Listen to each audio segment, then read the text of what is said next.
Not this crap again. It's the same. Oh, no. Nope, maybe.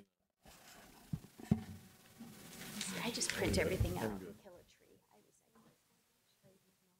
Probably should. Budget meeting, presidents. Meeting in Pier.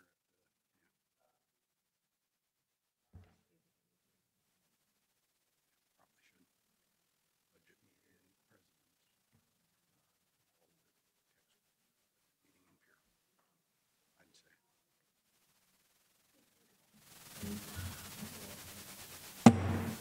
I'd like to call the meeting to order. Please join us in the Pledge of Allegiance. Pledge allegiance to the flag of the United States of America and to the republic for which it stands, one nation, under God, indivisible, with liberty and justice for all. Okay. Good afternoon, everybody. I'd just like to acknowledge that President Griggs is in Pier this afternoon for budget meeting with all the tech school presidents. So I'm sure he would love to be here, but he is needed in Pier. So we're glad that he's there representing STI. Any persons wishing to address the board? Okay, thanks, Vicki. May I get approval of the minutes of August 2nd? So moved. Second. Any discussion? All those in favor signify by saying aye. Aye. Opposed, same sign. Motion passes. All right, can I get approval for the agenda, please? So moved. Second. Any discussion? All right, all those in favor signify by saying aye. Aye. Opposed, same sign. All right, on to conflicts of interest. I don't think we had any for this month. And can I get an approval for the consent agenda, please? So moved. Second. Any discussion? All those in favor signify by saying aye. Aye. Opposed, same sign. All right, we move on to the reports of the president. And with the president not here, we'll move on to the academic program overview report, please. President Parker, members of the board. I am not Jim Jacobson. He is also missing today. He is home with the flu, and I'm sure he'd rather be here as well. We're already starting to get hit by a little bit of sickness at Southeast. We're glad he's not. Yes. When I talked to him this morning about after 7, he was like trying to think what he could do, and I'm like, bed would be all you should do. So hopefully that's where he's at. Today we have an excellent report. We actually have 3 programs. They're all one-year programs. Then we also have certified nursing assistant, which is actually can be done in a few months. Today we have 3 faculty. We have Deb Cummings, and she represents Farm Tech, Andrew Kibbe, who is going to represent phlebotomy, and then we have Sherry Post, who is certified nursing assistant. I think this is going to be one you're going to enjoy. Thank you. Thanks.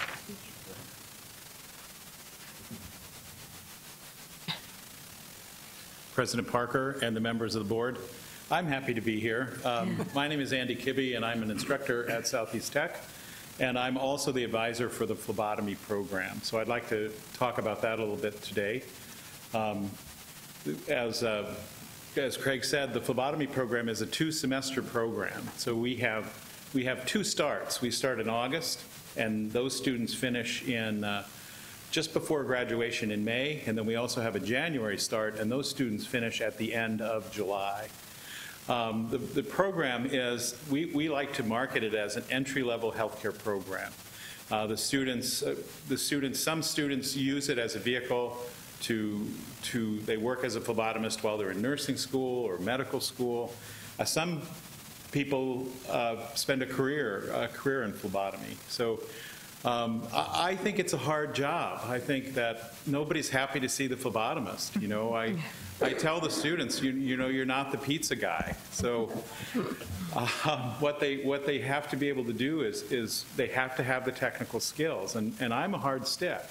So I want one stick. I want it labeled correctly. I want it to get to the lab. You know, I want those technical things, but I also want somebody who's comforting, somebody who won't raise my anxiety level any higher than it is. So it's a skill that's in demand in Sioux Falls. One of the things I didn't put on the slides is that most phlebotomists still are trained by the hospitals because even our program can't meet the demands for phlebotomists. So many of our students, that's in one of the slides coming up, but many of our students are hired during the clinical phase of their training. Our students, as it says on the slides, they do 1 semester with us at Southeast Tech, 17 credits. And then the next semester, they spend half of it in the lab, 8 weeks in the lab, where they get about 50 sticks on each other, on the staff, on mostly grandma. You can bring your family in, and as a grandfather myself, I think they're a little underrepresented in who comes in, but and then they do an 8-week clinical, and we use everybody. Our clinical partnerships are very important. We use the Avera, we use Sanford Community Health, we use all the clinics, the VA. So we have very good community support for our program. Next slide, please. The program is myself. I'm the advisor, and it's kind of interesting because I am not a phlebotomist myself. Okay, we have 2 professional phlebotomists that we hire as adjuncts, Ryan Brecky and Debbie Peterson. Debbie's our clinical coordinator. She does all the hard work of the program, getting our clinical affiliates, working with them to place the students, and then we have Ryan, who is our full-time, or he's the phlebotomy instructor for the phlebotomy courses. Next slide, please. Yeah, here are our students, and we graduate, as it says there, between 15 and 20 a year over the 2 starts. Sometimes more, sometimes less. Last year we had 16. We had 9 who graduated in May, and we had 7 who graduated at the end of the summer. It's predominantly it's a non-traditional occupation for men, although we do have some male students some years. Employment is excellent. Employment is excellent. Our clinical affiliates say, send us more. And when they're performing their 8-week clinical rotation, most of the students are hired before they finish. We talk about it as the longest interview that you'll have. So that's Nancy Gakey, one of our longtime faculty members, willingly giving up her arm for practice. So thank you very much, and I'll turn it over to Sherry. So the Certified Nursing Assistant is a hybrid course that we do. It's 40-hour online instruction. There's online skill videos, there's online chapter lectures, and then we have proctored unit exams. And there's 4 of those. In class lab, we have 35 hours where they practice working on their skills. And we're also able to clarify anything with online lectures. And then they do a 16-hour clinical that's done, and we take turns doing it in different nursing homes in the Sioux Falls area. And then at the end of the course, there's a state certified testing which we do on campus, and then they become certified. There's a lot of regulations with the nursing assistant. The Certified Nursing Assistant program follows both federal and state regulations. So if I change curriculum or anything, I have to get it approved by the State Board of Nursing, and also make sure that I'm following the federal guidelines. So students become certified for 2 years once they complete our program. If they so desire and they continue to work in the field, they just have to have 12 hours of continuing education and work at least 8 hours to continue with their certification. So our faculty members, there's 2 full-time health corps faculty. And when I say health corps, Andy, myself, and then also pictured here is Mylin Hansen. Our titles are health corps, and we also, what we do is we teach the general health classes for all of the different health programs. And so I advise for the nursing assistant, and then Andy on top of it with the advises for the phlebotomy. So we have some dual roles. We do use 4 adjunct part-time instructors, and then we have 3 actresses. When we do test out on campus, it's a highly regulated affair, and we have to hire actors to be the patients and where they perform their skills. So right now we just have actresses. There's some pictures of our CNA lab. We can hold up to 16 students in a class at a time, which gets kind of crazy. We have 5 beds in there. We do have some desks where students practice with that, and they use each other for patients throughout the time there. It's a 3-credit class. We do have day and evening starts. We've been discussing some weekend classes to help with everybody else's schedule. So we have starts in August, January, May, July, October, March, and June. our CNA employment and salary. So our graduates work in nursing homes, home care, hospitals, sometimes, assisted livings. Graduate about 150 students a year. Starting wage is about $12 an hour. If you go online and look at employment, a lot of times there's sign-on bonuses. There's a huge need for nursing assistants at entry-level position. Many become Southeast Tech diploma and associate degree graduates. When I say that, it's a prerequisite for our nursing program on campus, and then our ultrasound, our 3 ultrasound programs, and our invasive cardiovascular. Gives them a taste of what healthcare is about before they decide to jump in for that 2-year program, and gives them those skills right away. All right, I'm gonna switch places with Deb. Okay. Hello, I'm Deb Cummings, and I'm the pharmacy technician instructor at Southeast Tech. This is a picture of some of the pictures of the lab that we have. It's built from when we first started. When we first started at Southeast in 2006, we just had a desk and some chairs, so I'm kind of proud of our lab. The first picture is a retail setting, so we have a real area where the students, someone can bring in a script, the students pick it, they fill it, and then we have a pretend pharmacist check it. And the other is just more of the IV compounding area. We have 3 semesters. They start in the fall, they start in August, and they take 19 credits, so it's a pretty full load. And then in the spring they have 20, in the summer they have 9 credits, and that 9 credits is their clinical. They do 8 weeks of clinical, 4 weeks in a hospital setting, 4 weeks in a retail setting. So we utilize a lot of places in Sioux Falls, Sanford, Avera, the VA, Targets, Lewis, Hy-Vees, any of the retail that we'll take depending on how many students we have. Sanford also does something really nice. Now, next week we will go on a tour of Sanford. They then I tell my students they wine and dine us. Mm-hmm. The HR people meet with us, the director of pharmacy meets with us, their supervisor meets with us, and then the following week, Sanford HR comes into Southeast Tech and they interview all the students. I have all the students interview whether they want a job or not because it's good practice, and then Sanford will offer them jobs. And what they do then is they have a job usually by the end of September in the program if they choose to have one.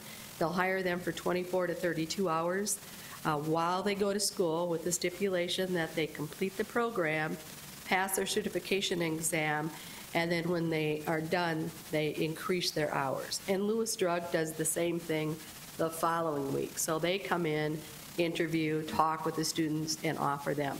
I tell the students they do not have to take a job while they're in school.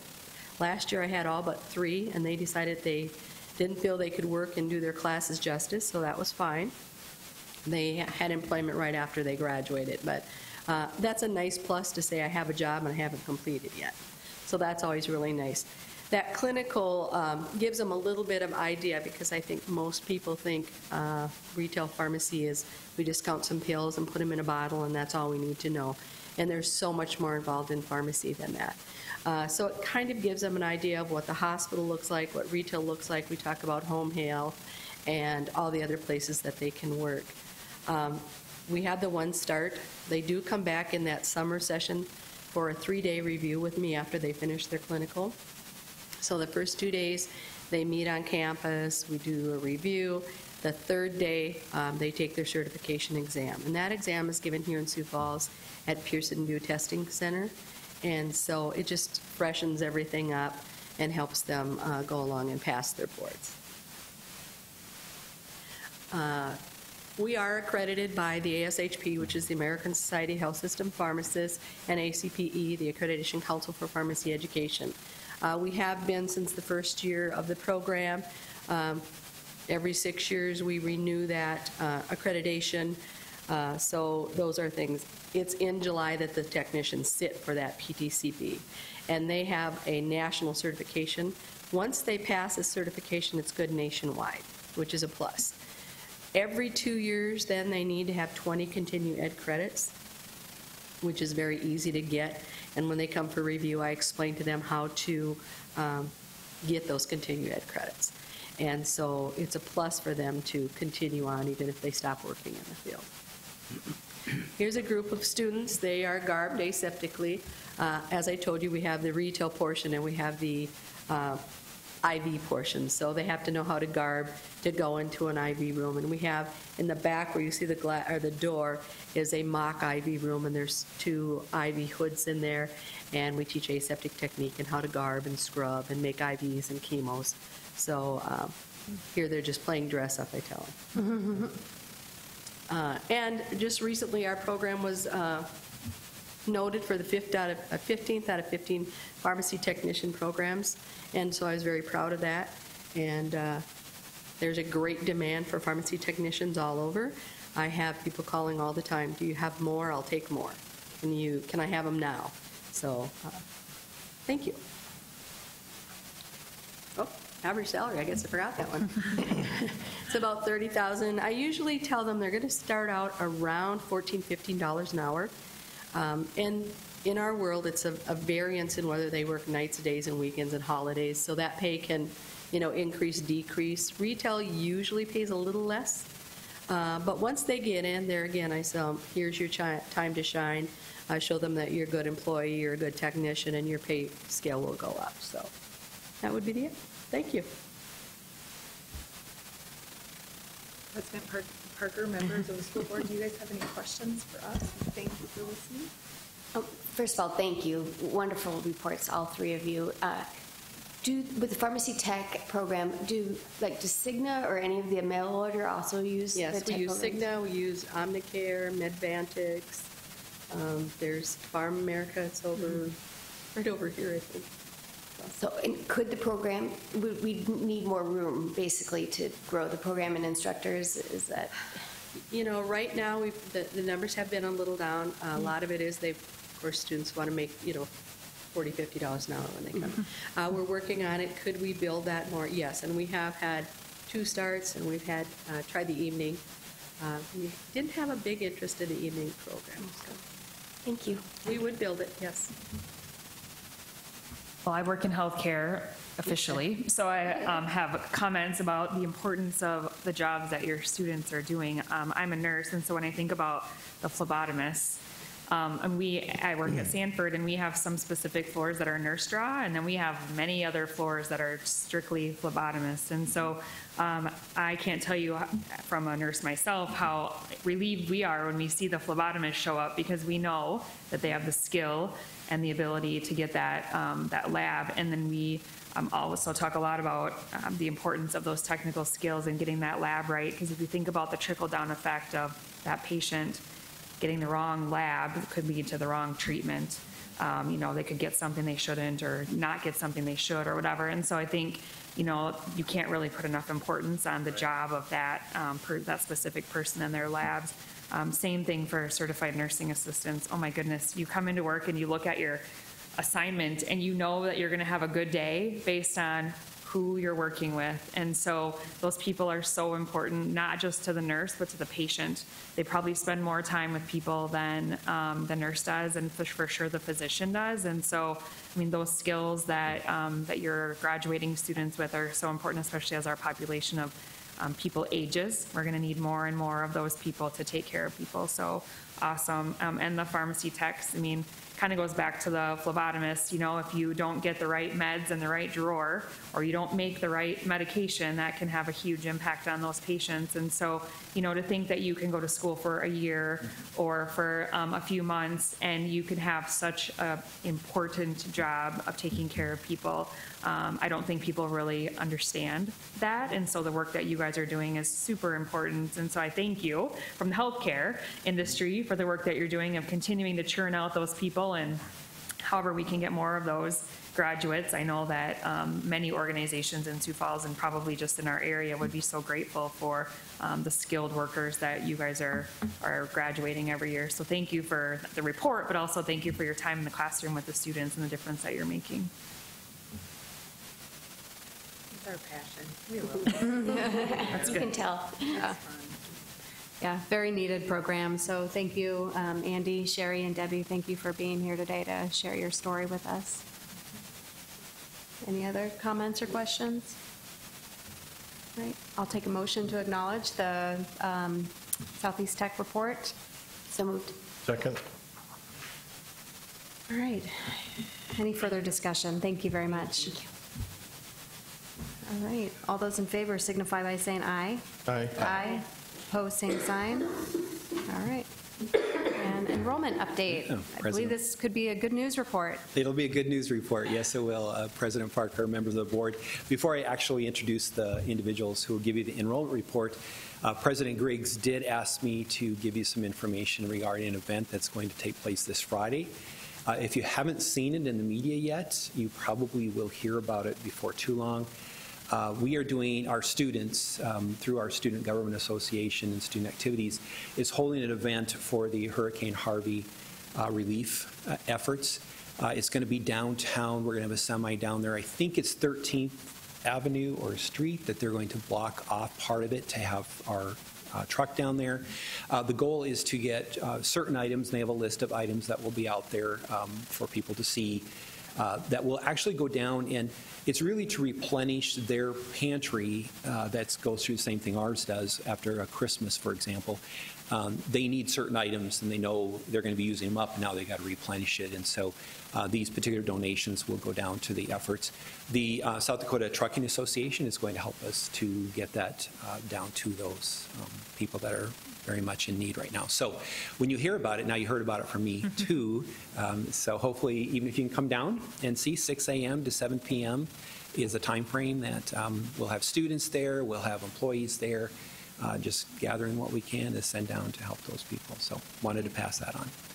For now, yes, we do have a good report on our enrollment, and we have two people who have been very instrumental in our efforts to increase our enrollments, especially when you're talking about new students, getting them in, and also returning students and making sure they continue. And so today we have with us Christy Vortherms, she's our registrar, and we have Jackie Danielson, who has been one of our student success advisors in the past, is working as an admissions rep for a while, and now she is actually our interim director of admissions until we get that position filled. So both of them will come up and do the report. Thanks, Tracy.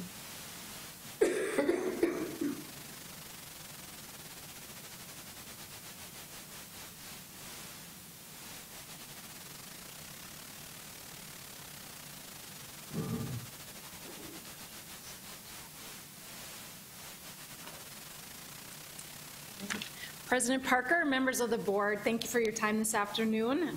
We are here to give you the Southeast Tech enrollment report, and yes, it is a good news report. I'm Christy Vortherms.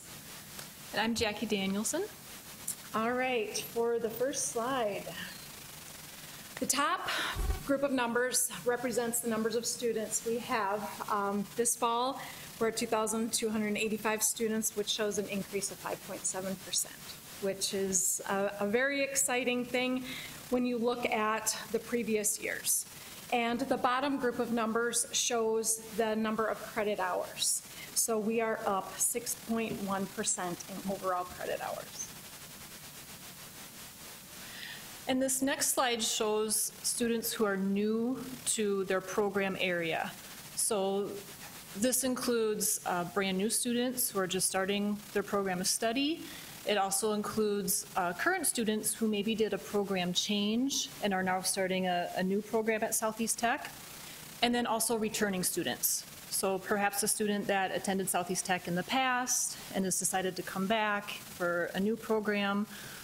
For instance, we have an LPN program that when students graduate from that, they work 750 hours in the field, and then they can come back for our RN program. So that would include those students here as well. So for fall of 2017, the top number there, we're at 1,278. So again, just showing that increase of 11.2%. Right. And then to break down those new numbers into how many are in first year or 1-year programs and 2-year programs. So the top, those numbers are really encouraging for us because that gives us the opportunity to retain those students to a second year. And then the numbers below show those that are enrolled in a 1-year program currently at Southeast Tech. So we're showing a very good increase, 9.7% in the 2-year programs, and then 16.9% in the 1-year programs, such as the programs that they presented on earlier. And here, these are the numbers, these are the students that are brand new to Southeast Tech. So they never took a class in high school through Southeast Tech. They are brand new, taking classes for the first time with us. And so at the top number, fall of 2017, we see 875 students, so an increase of 8.4%. The really exciting part here is that our goal for brand new students was 850. So seeing that 875 is very exciting. Also, the next one, dual credit and learners to leaders. So looking back from fall of 2014, 93 students, and we just see it go up, and fall of 17, we're at 169, so the highest that we've ever been with dual credit and learners to leaders, so a 23.4% increase. The really exciting part with this is those 169 students are a great pool for us to draw from, because they're already starting to take classes through Southeast Tech. They're getting used to how to take an online class with us. Some of them are even on campus taking classes, so they're getting familiar with Southeast and comfortable, and will be a great pool for us to draw from. So possible reasons for the increase this year. One thing is we now have a more streamlined entrance requirement process. Did that by eliminating some of those barriers that students had with getting in and getting accepted. Increased communications with our JRM software, which is a fairly new software program that we're using. We're able to communicate a lot more efficiently with students through email, through phone calls, and we're able to document those communications with students too. So for admissions, this has just been a really great tool to have this year. We've built stronger relationships with area high schools and high school counselors. We've also increased our campus tours. And so we do weekly tours. We also do daily tours. So prospective students can either make an appointment ahead of time and get on a tour, or they can simply walk in, and we do scheduled tours throughout the day. So it's pretty easy to jump in on a tour. These tours are led by students, which I think has been a great recruiting tool. Prospective students like to talk to current students about Southeast Tech. Another thing that we see as a possible reason for the increase is that we increased the role of everyone on campus to be involved in the recruiting process. That this is not a process that is exclusive just to the admissions office, that every employee is a potential recruiter. Also, we implemented academic advisement and registration days this year, and I had spoke to you earlier this year about that, a new way of registering students. And what it does is it helps build the relationships of those new students with their faculty advisors, gets them introduced to them right away. When they come to that day, not only are they building a relationship with their faculty, but they are also meeting the people from the business office, the bookstore, daycare. They are exposed to so many more things as to what Southeast Tech is all about. And when they see those people, when they walk on the campus the first day, President Griggs even mentioned, because he does a session, and he said, I have students coming up and waving at me on campus because they know who I am, which is, that's a big thing for people to be able to know who the president is. And we've also implemented the certificate programs in medical coding and welding this past year. So some ideas for future plans for increasing enrollments. We're going to be looking at ways to personalize the admissions journey for students. So we have students that are transfer students. We have students that are coming right out of high school. We have non-traditional age students. We have students that just want online programs. So maybe tailoring the admissions process depending on which journey these students are coming from. So just making it more of maybe a personalized experience through admissions.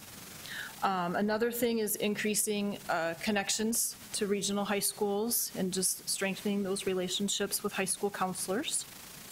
Also looking at ways to improve the academic advising days, again, to do just like what they're doing with the admissions process, to go further and to tailor those advising and registration days to an online student or a non-traditional student. Not all the students need the exact same thing when they come to those days.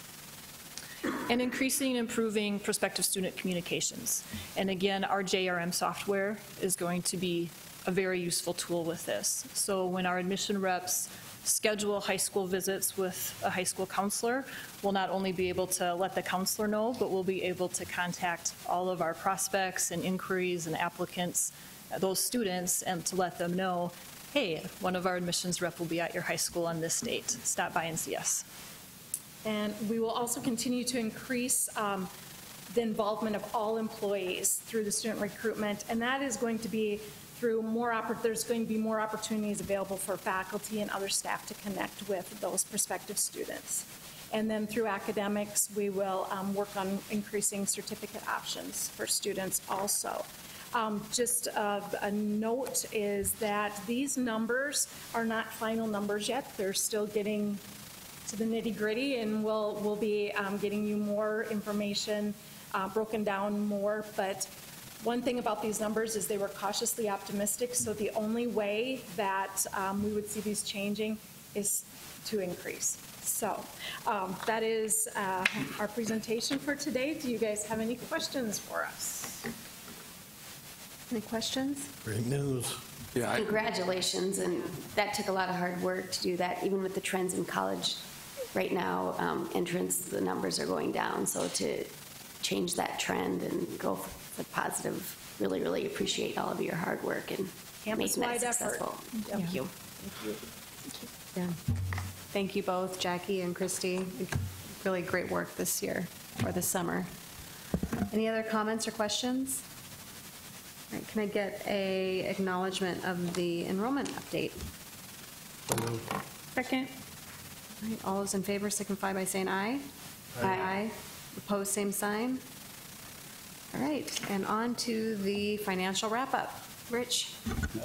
President Parker, members of the board, obviously fun to follow that type of report as we start talking about financial wrap-ups, and clearly that's the dropping of the flag on what is FY18 for us, the green flag. I'm going to talk about the checkered flag that we just crossed in terms of our FY17 wrap-up. And I think to go back just a little bit on the history of it, we talked about the desire to cover that structural deficit throughout the year, and we've had reports throughout the various board meetings about how we're progressing towards that.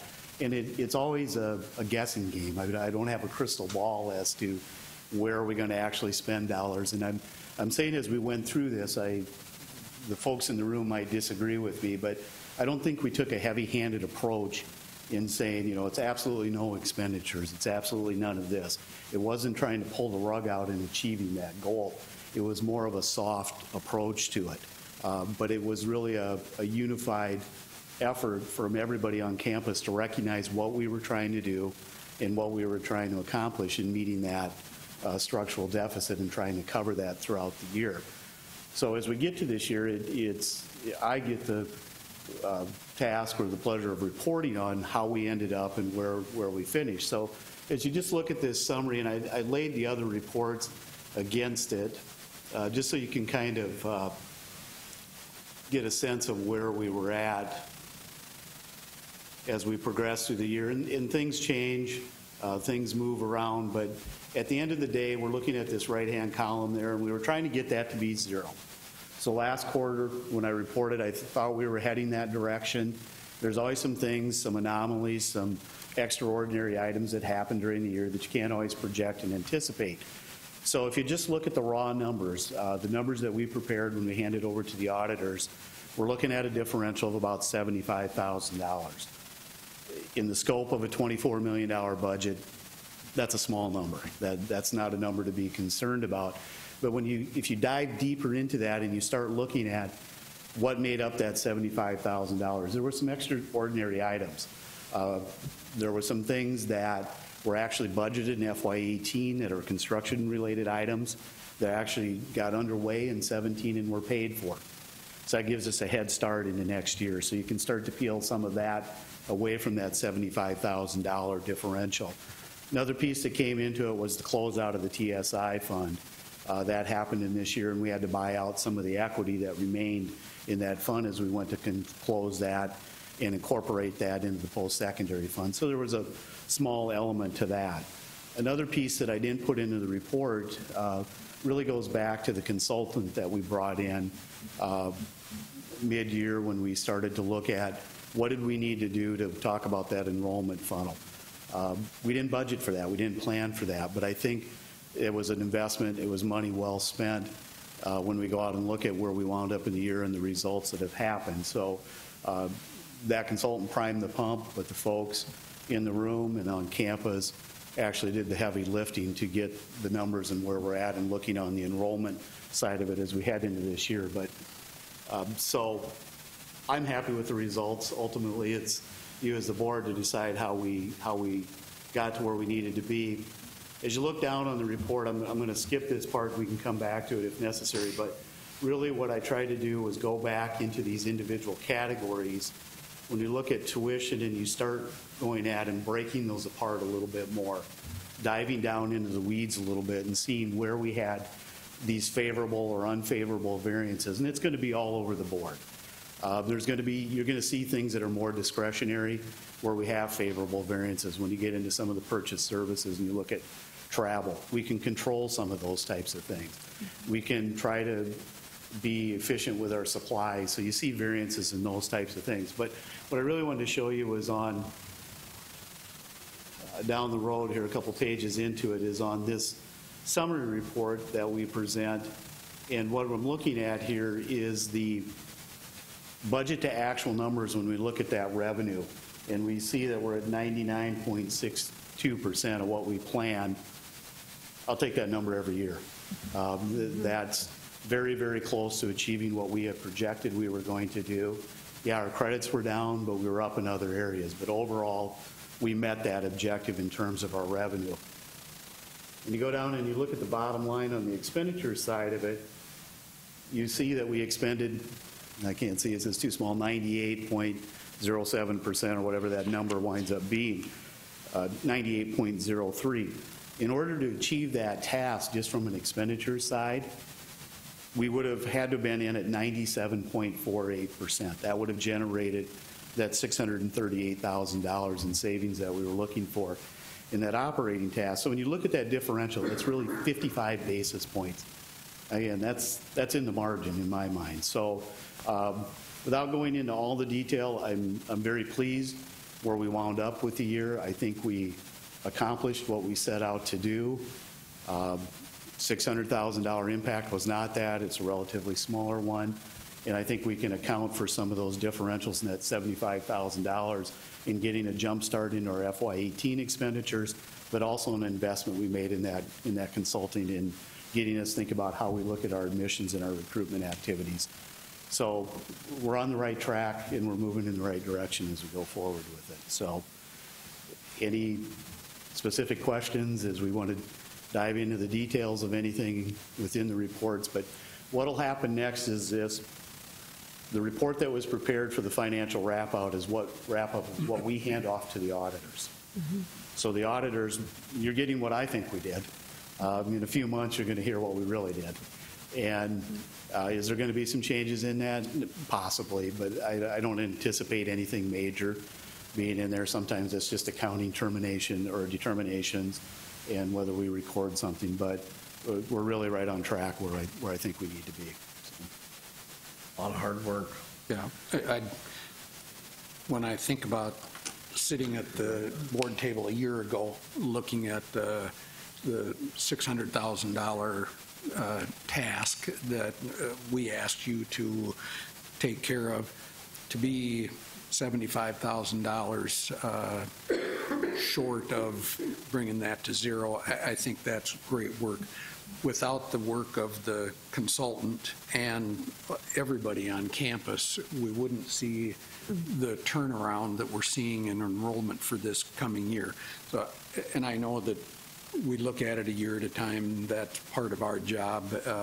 But I also know that there has been a tremendous amount of groundwork laid over the past year that is going to pay dividends moving forward. So I mean, is it where you wanted it to be or where we maybe asked you to have it a year ago? Not quite, but hiring that consultant was key to being where you are at today and the success that you're seeing. So the team has worked hard. I think the new leadership from Bob has certainly brought in the energy to the campus that has been a huge help, and I just want to thank all of you for your extra efforts and the hard work that everyone has put in this past year to really turn things around and set us in on a much better course.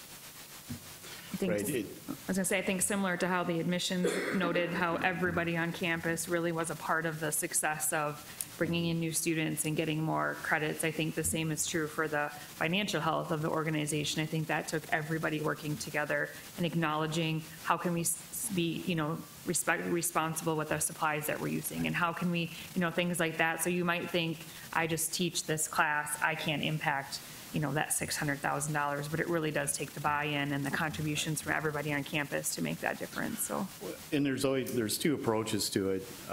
The consultant, Russ, quite a few times in different presentations always talked about enrollment equaling revenue.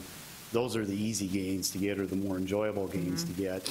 You can also look at the other side of the ledger and start looking at cuts, and it becomes real easy for that to get a snowball rolling down the hill, and the sky is falling type of mentality. So I think everybody was aware of what needed to be done, but it wasn't panic. It was kind of a calm, measured approach to what we tried to do and what we tried to accomplish along the way. And so hopefully we're going to see the benefits from that carry over into this next fiscal year. And when you look at kind of the marketing aspect, which really is what part of that admissions and that recruitment piece comes into. Accountants are never good ones for marketing. Usually we sit in the back of the room with our head up against the wall. But, there's the 4 Ps. But when I write my marketing book, that's going to be, instead of 4 pages, it'll be 6 pages. I think you have to add people and persistence to that discussion. And I think that's what you've seen here. I think that's what you've seen in our enrollment numbers that have come around. It's also what we've seen in terms of achieving that task, or in my mind, measurably achieving it, is that the people that were involved with it, everybody on campus, and then the persistence to stay the course and follow up on it. And so, like I said, as I started off, we've dropped the green flag on the next year. Now it's that race for the checkered flag as we head towards it. So we're off to a very, very good start. So. Good work. Yeah. Thank you. Thanks, Rich. Thank you. Any other questions or comments? All right. Can I get a motion to approve the financial wrap-up? So move. Second. All right. All those in favor signify by saying aye. Aye. Aye. Opposed, same sign. All right. Thanks, Rich. Thank you. All right. Kent, I'm going to turn it over to you for the policy discussion. On item 9, A through G, those are review, revise only. This, starting July 1st, collective bargaining was removed from tech schools. So on all of these policies, what we did, policy review met 2 weeks ago, and we went through and, Vicki went through and had changed the wording in those policies. They were brought to policy review, and we looked at and made a few more minor changes. So I certainly can read every one if you want me to, but what I would move is item 9, A, B, C, D, E, F, and G. All of those policies would be review, revise. I would move for their approval. Second. All right. Any discussion? All right. All those in favor signify by saying aye. Aye. Aye. Opposed, same sign. Okay. All right. And then item 10, A, and that's, one of the things that we have done is we did away with the old policy GB, and that had to do with the working agreements and the collective bargaining piece. And that's the action we're taking for tonight. When do we bring, Rich can maybe, or Vicki, we're going to bring the new GB eventually?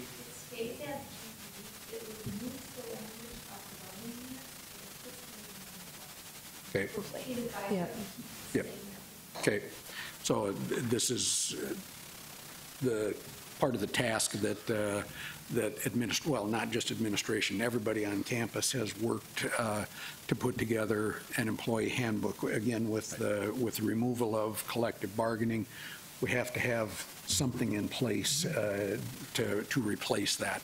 So employee handbook has been rough drafted, and what this action will allow is Kate Bartel-Nowak, yes, it authorizes administration to make changes to the handbook so that not every one of those has to come to the school board for an action. That would just be a whole lot more cumbersome than it would need to be. So the new policy GB and the action that we're going to do first read on tonight, that'll be out there for 30 days. We'll, at the October meeting, we'll take final action on that. It'll be on the websites and open for comments, questions, and any additional changes. So I would move for approval of first reading of policy GB/STI working agreements as policy recognition of bargaining units. Second. Discussion? And that was all real clear, right? I did a really fine job explaining that. You did a fantastic job. Uh-huh. And reading through that, I had emailed President Griggs and Vicki to see when about that employee handbook would be done, and they thought probably end of next week as well. Yep. So, yep. Right. And if I may, Yeah. it really is a communication tool, and we've had a lot of listening sessions and feedback, and as being kind of engaged in part of that writing process, sometimes we can stand a little too close to the screen and not always see the movie that's playing. So I think we've tried to do a good job of soliciting feedback.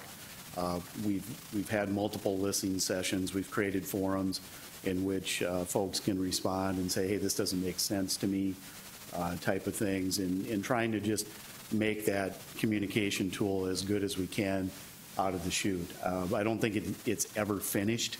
It's a living document, and it'll always be ongoing. But with the policy that you're acting, every time that we make those living document types of changes to it, it's not coming before you. It's really to provide that clearer communication. So yes, the timeline, we're on task for that. Thanks, Rich. Thanks, Ken. Thank you. Okay. I've got a motion and a second. Any further discussion? All right, all those in favor of the first reading of policy GB, signify by saying aye. Aye. Aye. Opposed, same sign. All right. And can I get a motion to adjourn, please? So move. All right, we are adjourned. Thank you, everybody.